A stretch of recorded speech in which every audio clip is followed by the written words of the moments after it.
Когда весна забыла, что она весна, я решила сделать себе шарф-снуд всего лишь за час. Теплые вещи уже спрятаны, и мне очень захотелось попробовать новый узор. Вязать я буду руками всего лишь из одного мотка. Берем нашу нить и вначале оставляем кончик, проверяем, чтобы следующая петля крепко держалась. Далее я отсчитываю для ширины снуда 14 петель. Ну а дальше я просто беру и 15-ю петлю продеваю в 14-ю, таким образом вытягивая на себя. Следующую петлю продеваю точно так же. Так я провязала 2 лицевые петли, а следующие 2 я уже хочу провязать изнаночными. Для этого я беру новую петлю с рабочей нити и уже продеваю таким образом от себя одну и вторую. И дальше я собираюсь так чередовать, чтобы получился узор двойная резинка. Поэтому следующие 2 петли опять провязываю лицевыми, а после них 2 изнаночные. До этого я пробовала делать снуд с обычной резинкой, где одна лицевая, одна изнаночная, но здесь, мне кажется, получится еще объемнее и красивее. Таким получился мой первый ряд, и далее я разворачиваюсь и продеваю точно так же, повторяя узор. Над лицевыми петлями провязываем лицевые, над изнаночными изнаночные.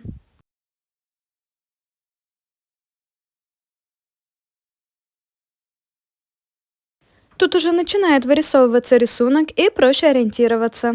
Я провязала до конца и второй ряд, и пока что вот такие волны у меня получаются. В третьем ряду опять разворачиваюсь и, повторяя узор, продолжаю вязать. Провязав несколько рядов, я петли вот так вот вытягиваю, чтобы они полностью проделись. И продолжаю так вязать поворотными рядами, пока не закончится мой моток.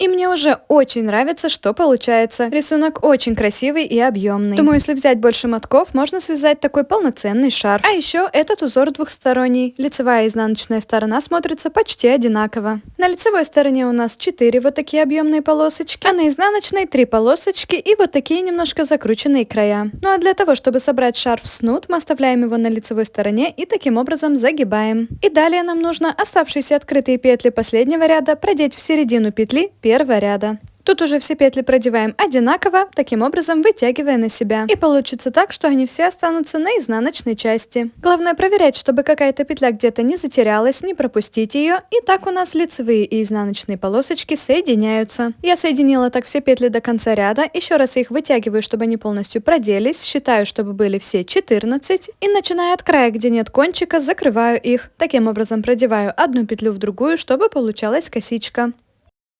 И закрыла так все петли до конца, и в последнюю открытую вывожу кончик. У меня тут получилось 2 кончика, я их завязываю между собой, затем пришиваю. И так у нас здесь получился такой аккуратный шов, а на лицевой стороне перехода почти не видно. Что ж, готов мой снуд, который я связала всего лишь за час, и давайте примерять. Одного мотка оказалось достаточно для снуда в один оборот. И я результатом очень довольна. Рисунок отличный. А как вам такой узор и сам снуд?